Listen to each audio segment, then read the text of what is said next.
നമസ്കാരം. നേരത്തെ പറഞ്ഞതിന് പ്രകാരം ഇന്ന് മുതൽ നമ്മൾ ലോക ചരിത്ര ഭാഗം പഠിക്കാനായിട്ട് തുടങ്ങാണ്. ലോക ചരിത്രം എന്ന് പറയുമ്പോൾ 10th ലെവൽ പരീക്ഷയായാലും +2 ലെവലായാലും ഡിഗ്രി ലെവൽ പരീക്ഷയായാലും അതിൻ്റെ സിലബസ് കോമൺ ആണ്. ഈ പറയുന്ന കാര്യങ്ങൾ ഈ പറഞ്ഞ തലത്തിൽ പരീക്ഷ എഴുതുന്നവർക്കൊക്കെ വേണ്ട കാര്യങ്ങളാണ്. അപ്പോൾ എല്ലാവർക്കും ഗുണപ്പെടുന്ന ഒരു ടോപ്പിക്കാണ്. ഇവിടെ വളരെ കുറച്ച് മാർക്കിനുള്ള ചോദ്യങ്ങൾ മാത്രമേ ലോകചരിത്ര ഭാഗത്തു നിന്ന് ഉണ്ടാവത്തുള്ളൂ. അതുകൊണ്ട് തന്നെ ഈ ടോപ്പിക്ക് വാരി വലിച്ച് പഠിക്കുന്നതിൽ ഒരു അർത്ഥവുമില്ല. വളരെ കുറഞ്ഞ കാര്യങ്ങൾ കൃത്യമായി പഠിക്കുക എന്നുള്ളതാണ്. എത്രയും പെട്ടെന്ന് ഈ ടോപ്പിക് തീർത്ത് മുമ്പോട്ട് പോവുക എന്നുള്ളതാണ് ഒരു ഉദ്യോഗാർത്ഥിക്ക് വേണ്ടത്, അല്ലെങ്കിൽ അഭികാമ്യമായിട്ടുള്ള കാര്യം. അപ്പോൾ അതിനനുസരിച്ചാണ് ക്ലാസ് ചെയ്യുന്നത്. അപ്പോൾ ആ ക്ലാസ്സുകൾ വിലയിരുത്തുക. ആ വിലയിരുത്തിക്കൊണ്ട് നിങ്ങളുടെ വിലപ്പെട്ട നിർദ്ദേശങ്ങളുമൊക്കെ ഞങ്ങളെ അറിയിക്കുക. ഇനി അത് കഴിഞ്ഞിട്ട് ഈ ക്ലാസ്സുമായി ബന്ധപ്പെട്ട് പറയുന്ന കാര്യങ്ങളെല്ലാം നോട്ടായിട്ട് ഉൾപ്പെടുത്തിയ ഒരു പുസ്തകമാണിത്. വളരെ ചെറിയ പുസ്തകമാണ്. വളരെ ചെറിയ പുസ്തകം എന്ന് പറഞ്ഞാൽ A5 സൈസിലുള്ള പുസ്തകമാണ്. ഒരുപാട് കാര്യങ്ങൾ കുത്തി നിറച്ചിട്ടില്ല. ആർക്കും 1 മണിക്കൂർ 2 മണിക്കൂർ കൊണ്ട് വായിച്ചു തീർക്കാവുന്ന പുസ്തകമാണ്. 72 പേജുകൾ മാത്രമുള്ള പുസ്തകം. 70 രൂപ മാത്രമേ വിലയുള്ളൂ. ഈ പുസ്തകം വാങ്ങുന്ന സമയത്ത് തന്നെ ആസ്ഥ അക്കാഡമിയുടെ ഈ തരത്തിലുള്ള മറ്റു ചില പുസ്തകങ്ങൾ കൂടിയുണ്ട്. അപ്പോൾ അതിനെക്കുറിച്ച് അറിയണമെന്നുണ്ടെങ്കിൽ ഈ നമ്പറിലോട്ടൊന്ന് വിളിക്കുക. ഈ നമ്പറിലോട്ട് വിളിച്ചാൽ അവർ ആ കാര്യങ്ങൾ പറഞ്ഞു തരും. ആ പറഞ്ഞതിന് പ്രകാരം നിങ്ങൾക്ക് പുസ്തകം ലഭിക്കും. അതിനുള്ള പേയ്മെൻറ്റ് നിങ്ങൾ QR.aastac@sib എന്നുള്ള UPI ID വഴി മാത്രമേ പേയ്മെൻറ്റ് ചെയ്യാവൂ. ഏതെങ്കിലും ഫോൺ നമ്പറിലൂടെയോ QR കോഡിലൂടെയോ പേയ്മെൻറ്റ് ചെയ്യരുത്. അതിന് ഞങ്ങൾ ഉത്തരവാദി ആയിരിക്കത്തില്ല. അപ്പോൾ ഈ പറഞ്ഞ UPI IDയിലൂടെ മാത്രം പേയ്മെൻറ്റ് ചെയ്യാനായിട്ട് ശ്രമിക്കുക. അപ്പോൾ ഈ പുസ്തകം ആവശ്യമുള്ളവർ ഈ നമ്പറിൽ വിളിക്കുക. ശരി, അപ്പോൾ നമുക്ക് ഇന്നത്തെ ക്ലാസ്സിനകത്തോട്ട് വരാം. ഞാൻ അജിത് സുമേരു. ഏവർക്കും ആസ്ഥ അക്കാഡമിയുടെ യൂട്യൂബ് ചാനലിലേക്ക് സ്വാഗതം.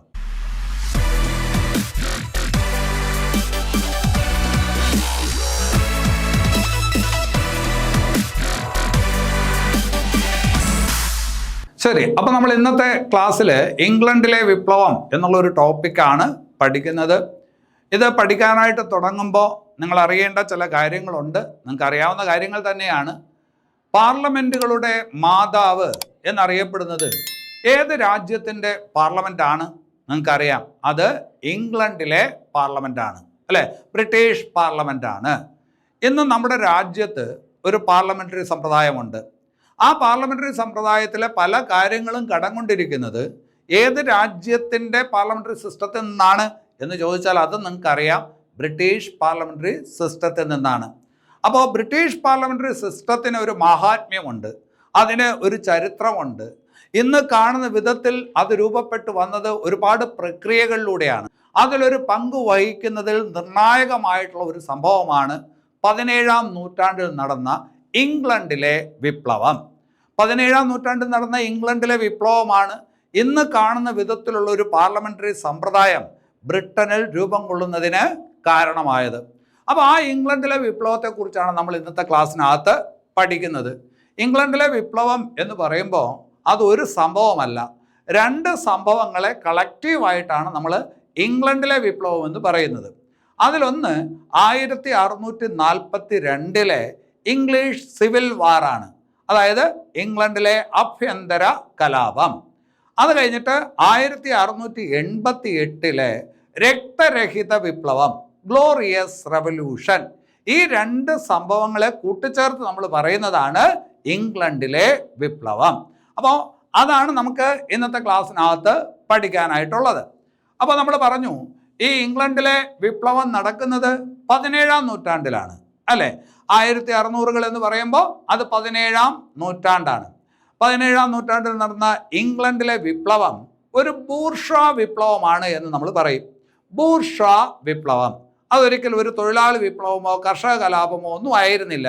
അതായത് ഈ വിപ്ലവത്തെ നയിച്ചത് മധ്യവർഗമാണ്, ഇംഗ്ലണ്ടിലെ മധ്യവർഗമാണ്. അതുകൊണ്ട് തന്നെ നമ്മൾ പറയും ഇംഗ്ലണ്ടിലെ കലാപം അല്ലെങ്കിൽ വിപ്ലവം എന്ന് പറയുന്നത് ഒരു ബൂർഷ്വാ വിപ്ലവമാണ്. 17ാം നൂറ്റാണ്ടിൻ്റെ തുടക്കത്തിൽ ഈ വിപ്ലവം നടക്കുന്ന സമയത്ത് ഇംഗ്ലണ്ട് ഭരിച്ചിരുന്ന ഒരു രാജവംശമുണ്ട്. ആ രാജവംശമാണ് സ്റ്റുവർട്ട് രാജവംശം, അല്ലേ? ഇപ്പോൾ മുഗൾ രാജവംശം ഇന്ത്യ ഭരിച്ച രാജവംശമാണ്. ബൂർബൻ രാജവംശം ഫ്രാൻസ് ഭരിച്ച രാജവംശമാണ്. റോമനോവ് രാജവംശം റഷ്യ ഭരിച്ചിരുന്ന രാജവംശമാണ്. അതുപോലെ സ്റ്റുവർട്ട് രാജവംശം ഏത് രാജ്യം ഭരിച്ചിരുന്ന രാജവംശമാണ്? ഇംഗ്ലണ്ട് ഭരിച്ചിരുന്ന രാജവംശമാണ്. അപ്പോൾ സ്റ്റുവർട്ട് രാജാക്കന്മാർ ഇംഗ്ലണ്ട് ഭരിച്ചിരുന്ന സമയത്ത് നടന്ന വിപ്ലവം. ആ സ്റ്റുവർട്ട് രാജാക്കന്മാരിൽ ഒരാളുടെ പേരാണ് ജെയിംസ് ഒന്നാമൻ. ജെയിംസ് ഒന്നാമൻ. അപ്പോൾ ആദ്യം പരിചയപ്പെടേണ്ട ഒരു പേരാണ് ജെയിംസ് ഒന്നാമൻ. ഒരു സ്റ്റുവർട്ട് രാജാവാണ്. 1600 തുടക്കത്തിൽ ഇംഗ്ലണ്ട് ഭരിച്ചിരുന്ന സ്റ്റുവർട്ട് രാജാവാണ്. ഇദ്ദേഹത്തിൻ്റെ കാര്യത്തിൽ ഒരു ഉദ്ധരണി നിങ്ങൾ ഓർത്ത് വയ്ക്കണം. ആ ഉദ്ധരണി എങ്ങനെയാണ്? ബിഷപ്പ് ഇല്ലെങ്കിൽ രാജാവുമില്ല. ബിഷപ്പ് ഇല്ലെങ്കിൽ രാജാവുമില്ല, അല്ലേ? ആ ഉദ്ധരണി ശരിക്കൊന്ന് പരിശോധിച്ചാൽ നിങ്ങൾക്കൊരു കാര്യം മനസ്സിലാവും. രാജാവിന് ബിഷപ്പിനോട് വല്ലാത്ത ഈ പറഞ്ഞ ഒരു സ്നേഹമുണ്ട്, അല്ലേ? ഒരു കടപ്പാടുണ്ട്, അല്ലേ? അപ്പോൾ ബിഷപ്പ് ഇല്ലെങ്കിൽ രാജാവുമില്ല എന്ന് പറയുമ്പോൾ ആ കാലഘട്ടത്തിലെ രാജഭരണത്തെക്കുറിച്ചുള്ള ഒരു ഏകദേശ രൂപം നമുക്ക് കിട്ടും. രാജാവ് ഭരിച്ചത് പള്ളിക്ക് വേണ്ടിയിട്ടാണ്, മതത്തിന് വേണ്ടിയിട്ടാണ്, പൗരോഹിത്യത്തിന് വേണ്ടിയിട്ടാണ്. ആ കാലഘട്ടത്തിൽ പൊതുവെ പ്രചരിക്കപ്പെട്ടിരുന്ന ഒരു ആശയമുണ്ട്. രാജാധികാരം എന്ന് പറയുന്നത് ദൈവദത്തമാണ്. രാജാധികാരം എന്ന് പറയുന്നത് ദൈവദത്തമാണ്. അതിനെ ആരും ചോദ്യം ചെയ്യാൻ പാടില്ല. രാജാവിനെ അനുസരിക്കേണ്ടതാണ്, രാജാവിനെ ബഹുമാനിക്കേണ്ടതാണ്. ഇങ്ങനെയുള്ള ഈ പറഞ്ഞ പച്ചക്കള്ളങ്ങളെല്ലാം നാട് നീളെ ഈ പറഞ്ഞ് പ്രചരിപ്പിച്ചുകൊണ്ട് നടന്നത് പുരോഹിതന്മാരാണ്. അപ്പോൾ ആ പുരോഹിതന്മാർക്ക് വേണ്ടിയിട്ട് സംസാരിക്കുക അല്ലെങ്കിൽ പുരോഹിതന്മാർക്ക് വേണ്ടിയിട്ട് എന്തെങ്കിലും ചെയ്യുക എന്നുള്ളത് രാജാവിൻ്റെ ധർമ്മവുമായിരുന്നു. അപ്പോൾ ആ വാചകമാണ് ഇവിടെ ഇപ്പോൾ വന്നത്. ബിഷപ്പ് ഇല്ലെങ്കിൽ രാജാവുമില്ല. ഈ സമയത്ത് ജെയിംസ് ഒന്നാമൻ ഇത് പറയുന്ന സമയത്ത് ബ്രിട്ടനിൽ എന്തുണ്ട്, ഇംഗ്ലണ്ടിൽ എന്തുണ്ട്? പാർലമെൻ്റ് ഉണ്ട്. പാർലമെൻറ്റ് പക്ഷേ പലപ്പോഴും നോക്കുകുത്തിയാണ്. രാജാവിൻ്റെ സ്വേച്ഛാഭരണമാണ് നടക്കുന്നത്. എന്തായാലും പാർലമെൻറ്റിലെ പല അംഗങ്ങൾക്കും രാജാവിൻ്റെ അധികാരം ദൈവദത്തമാണ് എന്നുള്ള കൺസെപ്റ്റിനോട് യോജിക്കാൻ പറ്റിയിട്ടില്ല. അവർ പലപ്പോഴും ഈ പറഞ്ഞ രാജാവിനെ ധിക്കരിക്കാറുണ്ടായിരുന്നു. എന്തായാലും ജെയിംസ് ഫസ്റ്റിൻ്റെ കാലം കഴിഞ്ഞു. ചാൾസ് ഫസ്റ്റ് അധികാരത്തിൽ വന്നു. ജെയിംസ് ഒന്നാമൻ്റെ മകൻ ചാൾസ് ഫസ്റ്റ് അധികാരത്തിൽ വന്നു. ജെയിംസ് ഒന്നാമൻ്റെ കാലത്ത് തന്നെ പാർലമെൻറ്റും രാജാവും തമ്മിൽ അധികാരത്തിൻ്റെ കാര്യത്തിൽ അഭിപ്രായ വ്യത്യാസമുണ്ടായിരുന്നു. പാർലമെൻറ്റ് പക്ഷം പലപ്പോഴും വാദിച്ചിരുന്നത് രാജാവിന് നിയന്ത്രിതമായിട്ടുള്ള അധികാരം മാത്രമേ ഉള്ളൂ, പാർലമെൻറ്റിനാണ് ശരിക്കുള്ള അധികാരം. അങ്ങനെ ഒരു അധികാര തർക്കം രാജാവും പാർലമെൻറ്റും തമ്മിൽ ജെയിംസ് ഒന്നാമൻ്റെ കാലത്ത് തന്നെ തുടങ്ങിയിരുന്നു. അത് കുറച്ചുകൂടി മൂർച്ഛിച്ചു എപ്പോൾ? ചാൾസ് ഫസ്റ്റ് വന്ന സമയത്ത്. അപ്പോൾ ചാൾസ് ഫസ്റ്റിന് ഭയങ്കരമായിട്ടുള്ള വെല്ലുവിളി ഭരണത്തിൻ്റെ തുടക്കകാലങ്ങളിൽ ഉണ്ടായിരുന്നു. അത് മറികടക്കാൻ വേണ്ടി പാർലമെൻറ്റിൻ്റെ ചില ആവശ്യങ്ങൾ അംഗീകരിച്ചുകൊണ്ട് ചാൾസ് ഫസ്റ്റ് ഒരു കരാറിൽ അല്ലെങ്കിൽ ഒരു ഉടമ്പടിയിൽ ഒപ്പിട്ടു. ആ ഉടമ്പടിയാണ് പെറ്റിഷൻ റൈറ്റ്സ്, അല്ലേ? അപ്പോൾ ആ പെറ്റിഷൻ റൈറ്റ്സിൽ ഒപ്പിട്ടത് ആരാണ്? ചാൾസ് ഫസ്റ്റാണ്. എന്തിനു വേണ്ടിയിട്ടാണ്? പാർലമെൻറ്റിനെ ഒന്ന് അനുനയിപ്പിക്കാൻ വേണ്ടിയിട്ടാണ്. പാർലമെൻറ്റിൻ്റെ അനുവാദം ഇല്ലാതെ രാജാവിന് ഭരിക്കുക എന്ന് പറയുന്നത് ഇത്ര ബുദ്ധിമുട്ടാണ്. അപ്പോൾ പാർലമെൻറ്റിനെ ഒന്ന് അനുനയിപ്പിക്കുന്നതിന് വേണ്ടിയിട്ട് ചാൾസ് ഫസ്റ്റ് ഒരു ഉടമ്പടിയിൽ ഒപ്പിട്ടു. ആ ഉടമ്പടിയാണ് പെറ്റിഷൻ റൈറ്റ്സ്. പെറ്റിഷൻ റൈറ്റ്സിൽ ഒപ്പിടുന്നത് 1628 അപ്പോൾ അവിടെ ചോദ്യം ഇതാണ്, പെറ്റിഷൻ റൈറ്റ്സിൽ ഒപ്പിട്ട സ്റ്റുവർട്ട് രാജാവാര് എന്ന് ചോദിച്ചാൽ ആരാണ്? അത് ചാൾസ് ഫസ്റ്റ് ആണ്. അപ്പോൾ ആ ഒരു കാര്യം ഓർക്കണം. എന്നിട്ട് ചാൾസ് ഫസ്റ്റ് ഈ പറഞ്ഞ ഉടമ്പടിയിൽ ഒപ്പിട്ടു എങ്കിലും പാർലമെൻറ്റ് പക്ഷം അടങ്ങാൻ തയ്യാറായില്ല. അപ്പോൾ സ്വാഭാവികമായിട്ടും രാജാവിന് ഭയങ്കരമായിട്ടുള്ള ദേഷ്യം വന്നു. രാജാവ് എന്ത് ചെയ്തു എന്ന് ചോദിച്ചു കഴിഞ്ഞാൽ പാർലമെൻറ്റിനെ എന്ത് ചെയ്തു? പിരിച്ചുവിട്ടു. 1629 പാർലമെൻറ്റിനെ എന്ത് ചെയ്തു? പിരിച്ചുവിട്ടു. അതായത് രാജാവിന് വേറെ നിവൃത്തിയില്ലായിരുന്നു. അപ്പോൾ രാജാവ് എന്ത് ചെയ്തു? പാർലമെൻറ്റിനെ പിരിച്ചുവിട്ടു. അപ്പോൾ പിന്നീട് കുറച്ച് കാലത്തേക്ക് ബ്രിട്ടനിൽ പാർലമെൻറ്റ് ഉണ്ടായിരുന്നില്ല. 1629 മുതൽ 1640 വരെ ബ്രിട്ടനിൽ പാർലമെൻറ്റ് ഉണ്ടായിരുന്നില്ല. ആ ഒരു കാലം എന്ന് പറയുന്നത് രാജാവിൻ്റെ സ്വേച്ഛാഭരണമായിരുന്നു എന്നാണ് വിലയിരുത്തപ്പെടുന്നത്. അതിനെ ഇംഗ്ലീഷ് ചരിത്രത്തിൽ പറയുന്നത് 11 years ഓഫ് ടൈറണി എന്നാണ്. 11 വർഷത്തെ സ്വേച്ഛാഭരണം. ഇംഗ്ലീഷ് ചരിത്രത്തിൽ 11 വർഷത്തെ സ്വേച്ഛാഭരണം എന്നറിയപ്പെടുന്ന കാലഘട്ടം ഏതാണ്? ഈ പാർലമെൻറ്റ് ഇല്ലാതിരുന്ന കാലഘട്ടമാണ്. 1629 മുതൽ 1640 വരെയുള്ള കാലഘട്ടം. പിന്നീട് 1640 വീണ്ടും പാർലമെൻറ്റ് വിളിച്ചുകൂട്ടി. ഈ പാർലമെൻറ്റ് കുറച്ചു കാലം തുടർന്നു എന്ന് പറഞ്ഞാൽ ഏതാണ്ട് 21 കൊല്ലത്തോളം ഈ പാർലമെന്റ് തുടർന്നു. അല്ലെ, ഇപ്പൊ പാർലമെന്റ് അംഗങ്ങൾക്കൊക്കെ ഒരു കാലാവധിയുണ്ട്, ഒന്നുകിൽ 4 അല്ലെങ്കിൽ 5 അല്ലെങ്കിൽ 6, ഓരോ രാജ്യത്ത് ഓരോ രീതിയാണ്. പക്ഷെ ഈ പറഞ്ഞ പാർലമെന്റ് ഒരു 21 കാലത്തോളം തുടർച്ചയായിട്ട് അങ്ങനെ നിന്നു, പല സാങ്കേതിക കാരണങ്ങൾ കൊണ്ടും. അതുകൊണ്ട് ഇംഗ്ലണ്ടിന്റെ ചരിത്രത്തിൽ ഈ പാർലമെന്റ് അറിയപ്പെടുന്നത് ലോങ് പാർലമെന്റ് എന്നാണ്. എന്താണ് ലോങ് പാർലമെന്റ്? അപ്പോൾ എന്താണ് ലോങ് പാർലമെന്റ് എന്ന് ചോദിച്ചാൽ 1640 ചാൾസ് ഫസ്റ്റ് പാർലമെന്റ് വിളിച്ചുകൂട്ടി. ആ വിളിച്ചുകൂട്ടിയ പാർലമെന്റ് ചില സാങ്കേതിക കാരണങ്ങളാൽ 10-21 കൊല്ലത്തോളം നീണ്ടു നിന്നു. അത് ഇംഗ്ലീഷ് ചരിത്രത്തിൽ ലോങ് പാർലമെന്റ് എന്ന് അറിയപ്പെടുന്നു. ഇനി അവിടെ മനസ്സിലാക്കേണ്ടത്, ഈ പാർലമെന്റിനകത്ത് രാജാവിനെ അനുകൂലിക്കുന്ന വിഭാഗമുണ്ടായിരുന്നു, അതുപോലെ രാജാവിനെ എതിർക്കുന്ന വിഭാഗമുണ്ടായിരുന്നു. രാജാവിനെ അനുകൂലിക്കുന്ന വിഭാഗങ്ങളെ പറയും കവേലിയർ, അല്ലെ. അപ്പോൾ ചാൾസ് ഫസ്റ്റ് പാർലമെന്റ് വിളിച്ചു കൂട്ടിയെന്ന് പറഞ്ഞു. ആ പാർലമെന്റിൽ രാജാവിനെ അനുകൂലിക്കുന്ന വിഭാഗം, അതിനെ നമ്മൾ വിളിക്കുന്നത് കവേലിയർ എന്നാണ്. എന്നാൽ രാജാവിനെ എതിർക്കുന്ന പാർലമെന്റ് പക്ഷക്കാരായിട്ടുള്ള ആൾക്കാർ, രാജാവിനെ എതിർക്കുന്ന പാർലമെന്റ് പക്ഷം, അതിനെ വിളിച്ചത് എന്താണ്? റൗണ്ട് ഹെഡ്സ് എന്നാണ്. Round heads. അപ്പോൾ ഇവർ തമ്മിൽ എപ്പോഴും പാർലമെന്റിനകത്ത് വാക്കേറ്റമാണ്. രാജാവിൻ്റെ പക്ഷത്തുള്ള ആൾക്കാരും അതുപോലെ തന്നെ രാജാവിനെതിരായിട്ടുള്ള ആൾക്കാരും തമ്മിൽ പലപ്പോഴും പാർലമെന്റിനകത്ത് ഭയങ്കരമായിട്ടുള്ള വാക്കേറ്റമുണ്ടായി. അത് അവസാനം ഒരു സംഘർഷത്തിലോട്ട് മാറി. അത് 1642 ഇംഗ്ലണ്ടിലെ ആഭ്യന്തര കലാപത്തിന് കാരണമായി. അപ്പോൾ ഇംഗ്ലണ്ടിലെ ആഭ്യന്തര കലാപത്തിലോട്ട് കൊണ്ടുവന്ന് എത്തിച്ച സംഗതി എന്താണ്?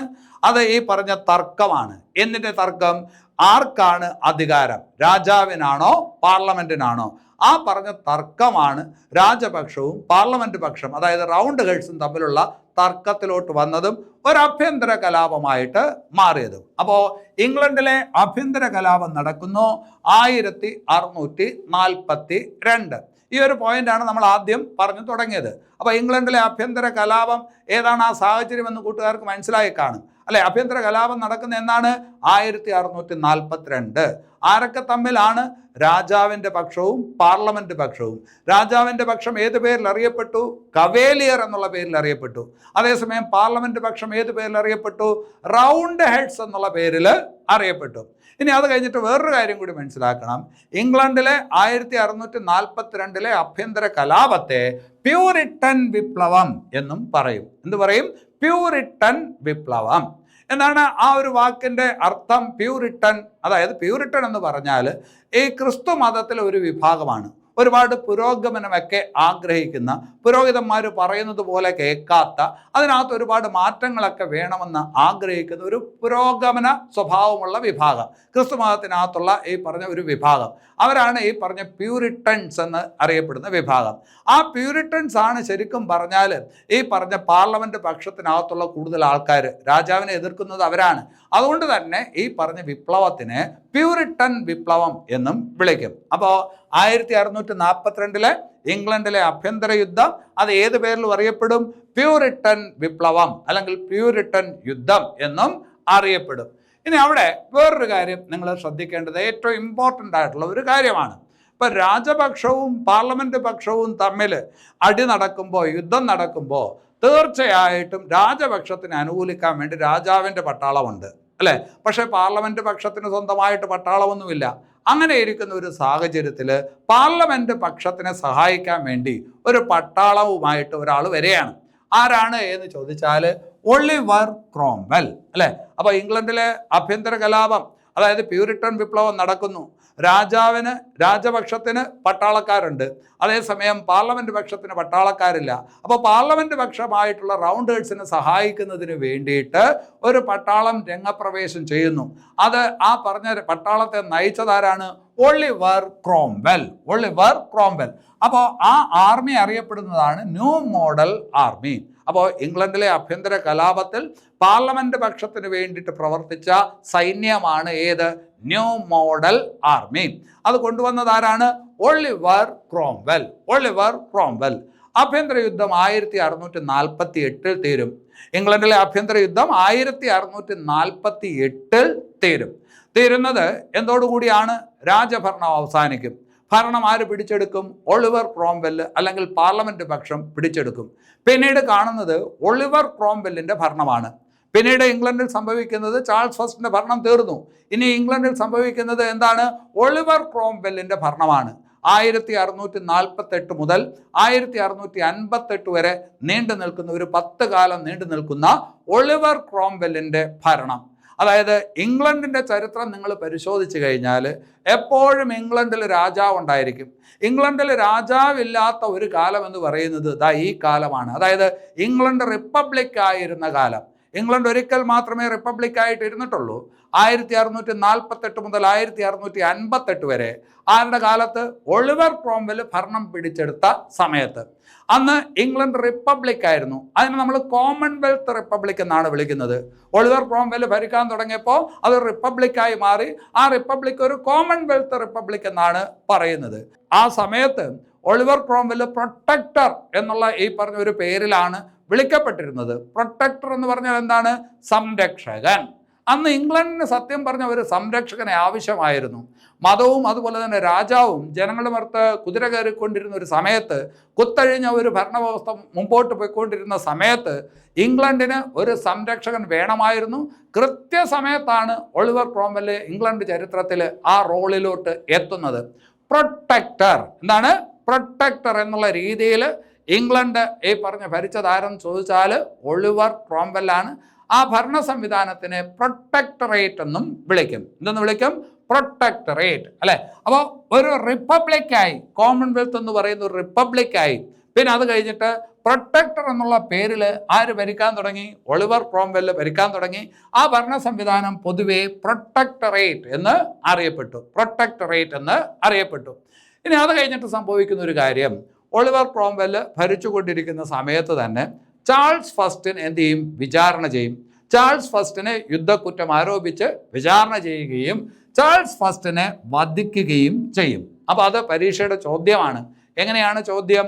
ഇംഗ്ലണ്ടിലെ ആഭ്യന്തര കലാപത്തെ തുടർന്ന് വധിക്കപ്പെട്ട സ്റ്റുവർട്ട് രാജാവ് ആര് എന്ന് ചോദിച്ചാൽ ആരാണ്? ചാൾസ് ഫസ്റ്റ് ആണ്. ചാൾസ് ഫസ്റ്റ് ആണ്. അപ്പോൾ അത് വളരെ ഇമ്പോർട്ടൻ്റ് ആയിട്ടുള്ള കാര്യമാണ്. വേറൊരു കാര്യം നമ്മൾ പഠിച്ചിട്ടുണ്ട്. പെറ്റിഷൻ റൈറ്റ്സിൽ ഒപ്പുവെച്ച സ്റ്റുവർട്ട് രാജാവ് ചാൾസ് ഫസ്റ്റ് ആണ്. 11 years ഓഫ് ടൈറണി ചാൾസ് ഫസ്റ്റിൻ്റെ കാലത്താണ് നടക്കുന്നത്. ലോങ് പാർലമെൻറ്റിൻ്റെ തുടക്കവും ആരുടെ കാലത്താണ്? ചാൾസ് ഫസ്റ്റിൻ്റെ കാലത്താണ്. ഇംഗ്ലണ്ടിലെ ആഭ്യന്തര കലാപം നടക്കുമ്പോൾ ആരാണ് സ്റ്റുവർട്ട് രാജാവ്? ചാൾസ് ഫസ്റ്റ് ആണ്. കൊല ചെയ്യപ്പെട്ടത് ആരാണ്? ചാൾസ് ഫസ്റ്റ് ആണ്. അപ്പോൾ അത്രയും കാര്യങ്ങൾ അവിടെ ഓർക്കണം. ഇനി ഒളിവർ ക്രോംവെൽ ഇങ്ങനെ ഭരണം തുടരുന്ന സമയത്ത് അദ്ദേഹം പാർലമെൻറ്റിനെ ശുദ്ധീകരിക്കാൻ വേണ്ടിയിട്ടുള്ള ചില നടപടികളിലോട്ട് കടന്നു. എങ്ങനെയെങ്കിലും പാർലമെൻറ്റിനെ എന്ത് ചെയ്യണം? ഒന്ന് നന്നാക്കി എടുക്കണം. അങ്ങനെ നടപടികളിലോട്ട് കടന്നപ്പോൾ പലരും എതിർക്കാനായിട്ട് തുടങ്ങി. കാരണം പാർലമെൻറ്റിനകത്ത് രാജാവിനെ അനുകൂലിക്കുന്ന വിഭാഗക്കാർ ഇപ്പോഴും ഉണ്ട്. അപ്പോൾ എതിർക്കാനായിട്ട് തുടങ്ങി. അങ്ങനെ എതിർത്തവരെയെല്ലാം പ്രൈഡ് എന്ന് പറയുന്ന ഒളിവർ ക്രോംവെല്ലിൻ്റെ സേനാനായകൻ പാർലമെൻറ്റിൽ നിന്ന് പിടിച്ച് പുറത്തോട്ട് തള്ളി. അവരെ ഈ പറഞ്ഞ് ഒഴിവാക്കിക്കൊണ്ടാണ് പിന്നീട് പാർലമെൻറ്റ് മുമ്പോട്ട് പോയത്. അത് ഇംഗ്ലണ്ടിൻ്റെ ചരിത്രത്തിൽ അറിയപ്പെടുന്നത് പ്രൈഡിൻ്റെ ശുദ്ധീകരണം എന്നുള്ളതാണ്. അപ്പോൾ ഇവിടെ പറഞ്ഞ കാര്യം എന്താണ്? ഇംഗ്ലണ്ടിൽ ഒളിവർ ക്രോംവെൽ അധികാരത്തിൽ വന്നതിന് ശേഷം പാർലമെൻറ്റ് പരിഷ്കരിക്കുക എന്നുള്ള നടപടികളിലോട്ട് വന്നു. അപ്പോൾ അതിനെ എതിർത്ത പാർലമെൻറ്റ് അംഗങ്ങളെ അദ്ദേഹത്തിൻ്റെ ഈ പറഞ്ഞ ഒരു കേണൽ പ്രൈഡ് എന്ന് പറയുന്ന ഒരാൾ പാർലമെൻറ്റിൽ നിന്നും പിടിച്ച് പുറത്തു തള്ളി. ആ സംഭവം ഇംഗ്ലണ്ടിൻ്റെ ചരിത്രത്തിൽ ഏത് പേരിൽ അറിയപ്പെടുന്നു? പരീക്ഷയ്ക്ക് ചോദിച്ചുള്ള ചോദ്യമാണ്. പ്രൈഡിൻ്റെ ശുദ്ധീകരണം എന്നുള്ള പേരിൽ അറിയപ്പെടുന്നു. അല്ലെങ്കിൽ ഇംഗ്ലീഷ് വാക്ക് പ്രൈഡ് സ്പർജ് എന്ന് അറിയപ്പെടുന്നു.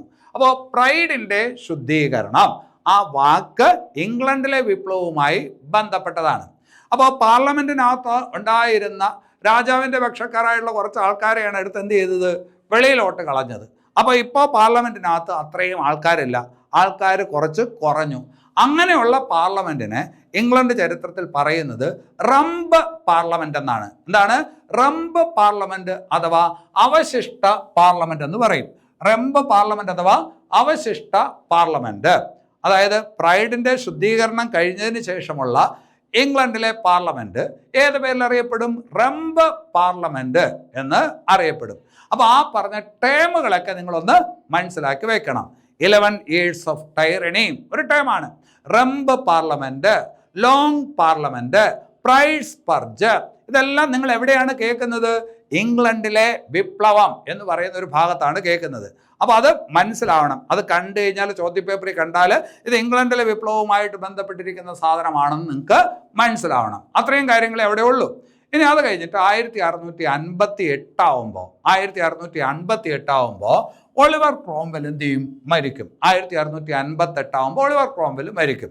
1642 പ്യൂരിട്ടൻ വിപ്ലവം അല്ലെങ്കിൽ ഇംഗ്ലണ്ടിലെ അഭ്യന്തര കലാപം നടക്കുന്നു. 1648 ഒളിവർ ക്രോംവെൽ ഭരണം പിടിക്കുന്നു. അതായത് ഇംഗ്ലണ്ടിലെ അഭ്യന്തര കലാപം അവസാനിക്കുന്നു. ഒളിവർ ക്രോംവെൽ ഭരണം പിടിക്കുന്നു. പിന്നീട് ഒരു 10 കൊല്ലമാണ് ഇംഗ്ലണ്ടിലെ റിപ്പബ്ലിക്കൻ ഭരണം, അതായത് പ്രൊട്ടക്ടറേറ്റ് ഭരണം, ഒളിവർ ക്രോംവെല്ലിൻ്റെ ഭരണം. ആ സമയത്താണ് പ്രൈഡിൻ്റെ ശുദ്ധീകരണം, ആ സമയത്താണ് റംബ് പാർലമെൻറ്റ്. പിന്നീട് ഒളിവർ ക്രോംവെൽ മരിക്കുന്നു 1658. ഇനി അത് കഴിഞ്ഞിട്ട് ഒളിവർ ക്രോംവെല്ലിൻ്റെ കാലത്തിന് ശേഷം, ഒളിവർ ക്രോംവെൽ മരിച്ചതിന് ശേഷം എന്താണ് സംഭവിച്ചത് എന്ന് ചോദിച്ചാൽ, ഇംഗ്ലണ്ടിലെ പാർലമെൻറ്റ് വീണ്ടും ഒത്തുകൂടിക്കൊണ്ട് വീണ്ടും ഒരു രാജാവിനെ പിടിച്ച് ഈ പറഞ്ഞ അധികാരത്തിലിരുത്തി. ഇംഗ്ലണ്ടുകാർക്ക് രാജാവില്ലാതെ ഉറക്കം വരത്തില്ല. അവരുടെ ഈ പറഞ്ഞ ദേശീയ ഗാനം തന്നെ ഗോഡ് സേവ് ദി ക്യൂൻ എന്ന് പറഞ്ഞുകൊണ്ടാണ്. അപ്പോൾ ഇംഗ്ലണ്ടിലെ ജനങ്ങൾക്ക് റിപ്പബ്ലിക്കൻ ഭരണത്തോട് പണ്ടേ താല്പര്യമില്ല. അവർക്ക് എപ്പോഴും ഒരു രാജാവ് വേണം. പക്ഷേ രാജാവ് അടങ്ങി ഒതുങ്ങി ഭരിക്കുന്ന ഒരാളായിരിക്കണം. രാജാവ് പാർലമെൻറ്റിനെ അനുസരിച്ച് നിൽക്കുന്ന ഒരാളായിരിക്കണം. അങ്ങനെയാണ് അവരുടെ കൺസെപ്റ്റ്. അല്ലാതെ റിപ്പബ്ലിക്കൻ ഭരണത്തോട് അവർക്ക് പണ്ടേ ചരിത്രപരമായി തന്നെ അവർക്ക് എന്തില്ല, യോജിപ്പില്ല. അപ്പോൾ ഇവിടെ ഇപ്പോൾ ഒളിവർ ക്രോംവെൽ മരിച്ചതിന് ശേഷം പാർലമെൻറ്റ് കൂടി പഴയ ഈ പറഞ്ഞ കൊല ചെയ്യപ്പെട്ട ചാൾസ് ഫസ്റ്റ് ഉണ്ടല്ലോ, ചാൾസ് ഫസ്റ്റിൻ്റെ മകൻ ചാൾസ് സെക്കൻഡിനെ വീണ്ടും രാജാവായിട്ട് വാഴിച്ചു. 1660 ആർക്ക് ശേഷം? ഒളിവർ ക്രോംവെലിൻ്റെ മരണത്തിന് ശേഷം ചാൾസ് ഫസ്റ്റിൻ്റെ, പണ്ട് ഈ പറഞ്ഞ ഒളിവർ ക്രോംവെലിൻ്റെ കാലത്ത് വിചാരണ ചെയ്ത് ഈ പറഞ്ഞ വധിച്ച ചാൾസ് ഫസ്റ്റിൻ്റെ മകൻ ചാൾസ് സെക്കൻഡിനെ വീണ്ടും ഇംഗ്ലണ്ടിൻ്റെ എന്താക്കി? രാജാവായിട്ട് വാഴിച്ചു. അവിടെ ഒരു കാര്യം മനസ്സിലാക്കേണ്ടത്, ചാൾസ് സെക്കൻഡ് ഇംഗ്ലണ്ടിലെ രാജാവായിരിക്കുന്ന സമയത്ത് പാസ്സാക്കപ്പെട്ട ഒരു പ്രധാനപ്പെട്ട നിയമമുണ്ട്. ഏതാണ്? Habeas corpus act. Habeas corpus act നിങ്ങൾ ഭരണഘടന പഠിക്കുമെങ്കിൽ ഹേബിയസ് കോർപ്പസ് എന്ന് പറയുന്ന ഒരു റിട്ടിനെ കുറിച്ച് പഠിക്കുന്നുണ്ട്. എന്താണ് ഹേബിയസ് കോർപ്പസ് എന്ന് പറയുന്ന റിട്ട് കൊണ്ട് ഉദ്ദേശിക്കുന്നത്? വിചാരണ കൂടാതെ ആരെയും തടവിലാക്കാൻ കഴിയില്ല, അല്ലേ? വിചാരണ കൂടാതെ ആരെയും തടവിലാക്കാൻ കഴിയില്ല. അതിനൊക്കെ അങ്ങനെയുള്ള റിട്ടൊക്കെ രൂപം കൊള്ളുന്നതിന് കാരണമായിട്ടുള്ള നിയമമാണ് ഹേബിയസ് കോർപ്പസ് ആക്ട്. ഈ ഹേബിയസ് കോർപ്പസ് ആക്ട് ഇംഗ്ലണ്ടിൽ പാസ്സാക്കപ്പെടുന്നത് 1679 ഇന്ന് നമ്മുടെ രാജ്യത്തുള്ള റിട്ട് എന്ന് പറയുന്ന ആശയം അത് വരുന്നത് ഇംഗ്ലണ്ടിൽ നിന്നാണ്. റിട്ട് എന്ന് പറയുന്ന ആശയത്തിന് കടപ്പാട് ഇംഗ്ലണ്ടിനോടാണ്. അപ്പോൾ ഇംഗ്ലണ്ടിൽ ആദ്യമായിട്ട് ഹേബിയസ് കോർപ്പസ് ആക്ട് പാസ്സാക്കപ്പെടുന്നത് 1679 ആര് രാജാവായിരിക്കുമ്പോഴാണ്? Charles second രാജാവായിരിക്കുമ്പോഴാണ്. അപ്പോൾ അത് അവിടെ ഓർക്കേണ്ട ഒരു പ്രധാനപ്പെട്ട കാര്യം. ഇനി അവിടെ ഓർക്കേണ്ട വേറൊരു കാര്യം, ചാൾസ് സെക്കൻഡ് രാജാവായിരിക്കുന്ന സമയം അന്നും എന്തുണ്ട്? പാർലമെൻ്റ് ഉണ്ട്. ആ പാർലമെൻറ്റിൽ പഴയതുപോലെ 2 വിഭാഗങ്ങളുണ്ട്. രാജാവിനെ അനുകൂലിക്കുന്ന വിഭാഗം, അല്ലേ? ചാൾസ് ഫസ്റ്റിൻ്റെ കാലത്ത് നമ്മളിത് പഠിച്ചത് കവേലിയർ എന്നാണ്. അതേസമയം ചാൾസ് സെക്കൻഡിൻ്റെ കാലത്ത് രാജാവിനെ അനുകൂലിക്കുന്ന വിഭാഗം അവരെ വിളിച്ചത് ടോറികൾ എന്നാണ്. എന്താണ്? ടോറികൾ. ഇനി പാർലമെൻറ്റിനെ അനുകൂലിക്കുന്ന വിഭാഗം, അതായത് പാർലമെൻറ്റിനാണ് അധികാരം കൂടുതൽ വേണ്ടത് എന്ന് വാദിക്കുന്ന വിഭാഗം, അവരെ വിളിച്ചത് വിഗുകൾ എന്നാണ്. നേരത്തെ നമ്മൾ പറഞ്ഞത് റൗണ്ട് ഹെഡ്സ് എന്നാണ്, അല്ലേ? ചാൾസ് ഫസ്റ്റിൻ്റെ കാലത്ത് അത് എന്താണ്? കവേലിയറും റൗണ്ട് ഹെഡ്സുമായിരുന്നു. ചാൾസ് സെക്കൻഡിൻ്റെ കാലത്ത് പാർലമെൻറ്റിലെ 2 വിഭാഗങ്ങൾ പറയുന്നത് ടോറികളും വിഗുകളും എന്നാണ്. വിഗുകൾ എന്ന് പറഞ്ഞാൽ ചുരുക്കി പറഞ്ഞതാണ് ഗ്രീൻ റിബൺ ക്ലബ്ബ്. പരീക്ഷയ്ക്ക് ചോദിച്ചതാണ് green ribbon club. Green ribbon club എന്ന് പറഞ്ഞാൽ എന്താണ്? ചാൾസ് സെക്കൻഡിൻ്റെ കാലത്ത് പാർലമെൻറ്റിനെ അനുകൂലിക്കുന്ന വിഭാഗം. ചാൾസ് സെക്കൻഡ് ഭരണകാലത്ത് പാർലമെൻറ്റിനെ അനുകൂലിക്കുന്ന പാർലമെൻറ്റിലെ വിഭാഗമായിരുന്നു ഗ്രീൻ റിബൺ ക്ലബ്ബ്, ചുരുക്കി വിഗുകൾ എന്ന് പറയും. മറ്റതെന്താണ്? രാജാവിനെ അനുകൂലിക്കുന്ന ടോറികൾ, അല്ലേ? അപ്പോൾ നിങ്ങൾ ഇത്രയും മാത്രം മനസ്സിലാക്കിയാൽ മതി. കവേലിയർ എന്ന് പറഞ്ഞത്, റൗണ്ട് ഹെഡ്സ് എന്ന് പറഞ്ഞത്, ടോറികൾ എന്ന് പറഞ്ഞത്, വിഗുകൾ എന്ന് പറഞ്ഞത്, ഇതെല്ലാം ഇംഗ്ലണ്ടിലെ വിപ്ലവവുമായി ബന്ധപ്പെട്ട പദങ്ങളാണ് എന്നെങ്കിലും മിനിമം ഓർത്തു വയ്ക്കണം. ആ ഒരു കാര്യം മനസ്സിലാക്കിയാൽ നിങ്ങൾക്ക് ഉത്തരം എഴുതാനായിട്ട് പറ്റുന്ന വിധത്തിലായിരിക്കും ചോദ്യങ്ങൾ തന്നിരിക്കുന്നത്. ഇനി അത് കഴിഞ്ഞിട്ട് ചാൾസ് സെക്കൻഡിൻ്റെ ഭരണം കഴിഞ്ഞതിന് ശേഷം പിന്നീട് ഇംഗ്ലണ്ടിൽ ഭരണത്തിൽ വന്നത് ജെയിംസ് സെക്കൻഡ് എന്ന് പറയുന്ന ഭരണാധികാരിയാണ്. James second. അപ്പോൾ നമ്മൾ ആദ്യം പഠിച്ചത് ജെയിംസ് ഫസ്റ്റ്, അത് കഴിഞ്ഞിട്ട് ചാൾസ് ഫസ്റ്റ്, അത് കഴിഞ്ഞിട്ട് ചാൾസ് സെക്കൻഡ്, അത് കഴിഞ്ഞിട്ട് ഇപ്പോൾ ജെയിംസ് സെക്കൻഡ്. ജെയിംസ് സെക്കൻഡ് എന്ന് പറയുന്ന രാജാവ് നേരത്തെ ചാൾസ് സെക്കൻഡിനെ പോലെ ഒരു മയമുള്ള ഭരണാധികാരിയൊന്നും അല്ലായിരുന്നു. അത് നേരത്തെ നമ്മുടെ ജെയിംസ് ഫസ്റ്റിൻ്റെ അതേ സ്വഭാവത്തിലുള്ള, അല്ലെങ്കിൽ ചാൾസ് ഫസ്റ്റിൻ്റെ അതേ സ്വഭാവത്തിലുള്ള ഈ പറഞ്ഞൊരു ഭരണാധികാരിയായിരുന്നു. പാർലമെൻറ്റിന് ഒരു തരത്തിലും മുഖവിലക്കെടുക്കാത്ത, അതേസമയം പൗരോഹിത്യത്തിന് വേണ്ടി മാത്രം പ്രവർത്തിച്ചു കൊണ്ടിരിക്കുന്ന ഒരു ഭരണാധികാരിയായിരുന്നു ജെയിംസ് സെക്കൻഡ്. അപ്പോൾ ജെയിംസ് സെക്കൻഡ് ഭരിക്കുന്ന കാലത്ത് ഇദ്ദേഹവുമായിട്ട് പൊരുത്തപ്പെടാൻ കഴിയില്ല എന്ന് മനസ്സിലാക്കിയ ടോറികളും വിഗുകളും രണ്ട് വിഭാഗമുണ്ടായിരുന്നല്ലോ. അവരെന്ത് ചെയ്തു? പരസ്പരം യോജിച്ചു. ജെയിംസ് സെക്കൻഡിനെതിരെ അവർ പരസ്പരം യോജിച്ചു. ആരൊക്കെ യോജിച്ചു? പാർലമെന്റിലെ രണ്ട് വിഭാഗങ്ങൾ, ടോറികളും വിഗുകളും എന്ത് ചെയ്തു? യോജിച്ചിട്ട് ചെയ്ത കാര്യം എന്താണ്? ജെയിംസ് സെക്കൻഡിന്റെ ആദ്യ ഭാര്യയ്ക്ക് ഒരു മകളുണ്ട്. അവളുടെ പേര് മേരി എന്നാണ്. അവളിപ്പോൾ ഹോളണ്ടിലാണ്. ഹോളണ്ടിലെ രാജാവായിട്ടുള്ള വില്യമാണ് അവളുടെ ഈ പറഞ്ഞ ഭർത്താവ്. അപ്പോൾ ഈ ടോറികളും വിഗുകളും എന്ത് ചെയ്തു എന്ന് ചോദിച്ചാൽ നേരെ ഈ പറഞ്ഞ ഹോളണ്ടിലോട്ട് വച്ച് പിടിച്ചു. അവിടെ ചെന്നിട്ട് ഈ പറഞ്ഞ മേരിയുടെ അടുത്തും വില്യമിൻ്റെ അടുത്തും പറഞ്ഞു, നിങ്ങൾ എത്രയും പെട്ടെന്ന് എവിടോട്ട് വരണം? ഇംഗ്ലണ്ടിലോട്ട് വരണം. ഇംഗ്ലണ്ടിലെ ഈ പറഞ്ഞ രാജസിംഹാസനം ഏറ്റെടുക്കണം. അങ്ങനെ ഈ പറഞ്ഞ മേരിയും വില്യമും ഹോളണ്ടിൽ നിന്ന് ഒരു വലിയ സൈന്യവുമായിട്ട് ഇംഗ്ലണ്ടിലോട്ട് വരികയാണ്. അപ്പോൾ എല്ലാവരും പ്രതീക്ഷിക്കുന്നത് ഒരു കടുത്ത യുദ്ധമാണ്. പക്ഷെ സംഭവിച്ചതൊന്നുമല്ല. അവരിങ്ങോട്ട് വന്നു, കൊട്ടാരത്തിലോട്ട് വരുന്ന സമയത്ത് ജെയിംസ് സെക്കൻഡ് കയ്യിൽ കിട്ടിയ സാധനങ്ങളും എല്ലാം എടുത്തുകൊണ്ട് ഫ്രാൻസിലോട്ട് പലായനം ചെയ്തു. അതായത് ഈ പറഞ്ഞ അവിടെ അധികാര കൈമാറ്റം നടന്നു. ആരൊക്കെ ഇപ്പോൾ ഈ പറഞ്ഞ കൊട്ടാരത്തിലോട്ട് വന്നു? മേരിയും വില്യവും വന്നു. ഇവിടെ ആരെങ്കിലും വാളെടുത്തോ? ഇല്ല. ആരെങ്കിലും മരിച്ചു വീണോ? ഇല്ല. ഒരു തുള്ളി ചോരയെങ്കിലും വീണോ? ഇല്ല. ഇതാണ് ഇംഗ്ലണ്ടിലെ രക്തരഹിത വിപ്ലവം എന്നറിയപ്പെടുന്നത്. ജെയിംസ് സെക്കൻഡിനെ സ്ഥാനഭ്രഷ്ടനാക്കാൻ വേണ്ടി ടോറികളും വിഗുകളും ഒരുമിച്ചുകൊണ്ട് മേരിയെയും വില്യമിനെയും ഹോളണ്ടിൽ നിന്ന് വിളിച്ചു വരുത്തുന്നു. അല്ലെ, ജെയിംസ് ഫസ്റ്റിന്റെ ആദ്യ ഭാര്യയിലെ മകളാണ് ആര്? മേരി. അപ്പോൾ ആ മേരിയെയും വില്യമിനെയും വിളിച്ചുകൊണ്ട് വരുത്തുന്നു. കൊട്ടാരത്തിൽ വെച്ച് അധികാര കൈമാറ്റം വളരെ സ്മൂത്തായിട്ട് ഒരു തുള്ളി ചോര പോലും ചിന്താതെ നടത്തപ്പെടുന്നു. ഇതാണ് ഇംഗ്ലണ്ടിലെ രക്തരഹിത വിപ്ലവം. ഈ രക്തരഹിത വിപ്ലവം നടക്കുന്നത് എന്നാണെന്ന് ചോദിച്ചാൽ 1688-ലാണ്. 1688. അപ്പം നമ്മൾ നേരത്തെ പറഞ്ഞു ഇംഗ്ലണ്ടിലെ ആഭ്യന്തര കലാപം 1642. ഇംഗ്ലണ്ടിലെ രക്തരഹിത വിപ്ലവം എപ്പോഴാണ്? 1688. അപ്പം ജെയിംസ് സെക്കൻഡ് സ്ഥാനം ഒഴിഞ്ഞു എന്ന് പറഞ്ഞു കഴിഞ്ഞാൽ അയാൾ ഈ പറഞ്ഞ ഫ്രാൻസിലോട്ട് പലായനം ചെയ്തു. ഇനി അത് കഴിഞ്ഞിട്ട് വളരെ പ്രധാനപ്പെട്ട ഒരു പോയിന്റ് ഉണ്ട്. 1689 ഈ മേരിയും വില്യമും ഈ പറഞ്ഞ രാജാവും രാജ്ഞിയും ആയിരിക്കുന്ന സമയത്ത് ഇംഗ്ലണ്ടിൽ ഒരു ബില്ല് പാസ്സാക്കപ്പെട്ടു. അതാണ് ബിൽ ഓഫ് റൈറ്റ്സ്. ഏതാണ്? Bill of rights. 1689. എന്താണ് ബിൽ ഓഫ് റൈറ്റ്സ്? പാർലമെന്റിന് പൂർണ്ണ അധികാരം നൽകുന്ന, അതേസമയം രാജാവിൻ്റെ അധികാരത്തെ നിയന്ത്രിക്കുന്ന ബില്ലാണ് ഏത്? Bill of rights. അപ്പോൾ നേരത്തെ രാജാവിനാണ് പൂർണ്ണ അധികാരം, പാർലമെന്റിന് ലിമിറ്റഡ് ആയിട്ടുള്ള അധികാരമേ ഉള്ളൂ. പക്ഷേ 1689 മേരിയും വില്യവും ഒക്കെ ഈ പറഞ്ഞ ഇംഗ്ലണ്ടിൽ വന്നതിന് ശേഷം പാസ്സാക്കിയ, അതായത് ഗ്ലോറിയസ് റവല്യൂഷന് ശേഷം പാസ്സാക്കിയ ഈ പറഞ്ഞ ബില്ലാണ്. ഗ്ലോറിയസ് റവല്യൂഷനെ വേറൊരു രീതിയിലും പറയും, കൊട്ടാര വിപ്ലവം എന്ന് പറയും. എങ്ങനെയാണ്? പാലസ് റവല്യൂഷൻ, കൊട്ടാര വിപ്ലവം. കൊട്ടാരത്തിനകത്ത് വെച്ച് അധികാര കൈമാറ്റം സ്മൂത്തായിട്ട് നടന്ന വിപ്ലവമാണ്. അതുകൊണ്ട് കൊട്ടാര വിപ്ലവം എന്നും പറയും. അപ്പോൾ 1689 ബിൽ ഓഫ് റൈറ്റ്സ് പാസ്സാക്കുമ്പോൾ എന്താണ് സംഭവിക്കുന്നത്? പാർലമെന്റിന് കൂടുതൽ വിപുലമായിട്ടുള്ള അധികാരങ്ങൾ കിട്ടും. രാജാവിൻ്റെ രാജ്ഞിയുടെ അധികാരം എന്ത് ചെയ്യപ്പെടും? നിയന്ത്രിക്കപ്പെടും. അല്ലെ, അങ്ങനെയാണ് ഇന്ന് കാണുന്ന വിധത്തിലുള്ള ഒരു പാർലമെന്ററി സംവിധാനത്തിലോട്ട് ബ്രിട്ടൻ മാറുന്നത്. പണ്ട് രാജാവിൻ്റെ തോന്നിവാസമായിരുന്നത് പിന്നീട് ഈ പറഞ്ഞ ഈ രീതിയിലോട്ട് മാറുന്നതിന് കാരണമായത് ഈ രണ്ട് സംഭവങ്ങളാണ്. 1642 ഇംഗ്ലണ്ടിലെ ആഭ്യന്തര കലാപം, 1688 ഇംഗ്ലണ്ടിലെ രക്തരഹിത വിപ്ലവം. അപ്പോൾ അത്രയേ ഉള്ളൂ അവിടെ പഠിക്കേണ്ട കാര്യം. ഇനി അത് കഴിഞ്ഞിട്ട് വേറെ 2 പോയിന്റ് കൂടി ഓർത്ത് വെച്ചോണം. ഇത് ഇംഗ്ലണ്ടിലെ വിപ്ലവവുമായിട്ട് നേരിട്ട് ബന്ധമുള്ള കാര്യമൊന്നുമല്ല. ഇത് 20-ാം നൂറ്റാണ്ടിൽ നടന്ന ഒരു സംഭവമാണ് സഫ്രാഗെറ്റി മൂവ്മെന്റ്. അപ്പോൾ പരീക്ഷയ്ക്ക് ചോദിക്കാണ് സഫ്രാഗെറ്റി പ്രസ്ഥാനം ഏത് രാജ്യത്തെ പ്രസ്ഥാനമാണ് എന്ന് ചോദിച്ചാൽ ഇംഗ്ലണ്ടിലെ ഒരു പ്രസ്ഥാനമാണ്. ഇതൊരു ഫെമിനിസ്റ്റ് പ്രസ്ഥാനമാണ്. സഫ്രാഗെറ്റി പ്രസ്ഥാനം എന്ന് പറയുന്നത് ഒരു ഫെമിനിസ്റ്റ് പ്രസ്ഥാനമാണ്. അതായത് വനിതകളുടെ വോട്ടവകാശത്തിന് വേണ്ടിയിട്ട് ഇംഗ്ലണ്ടിൽ നടന്ന ഒരു മൂവ്മെൻ്റ് ആണ് ഏത്?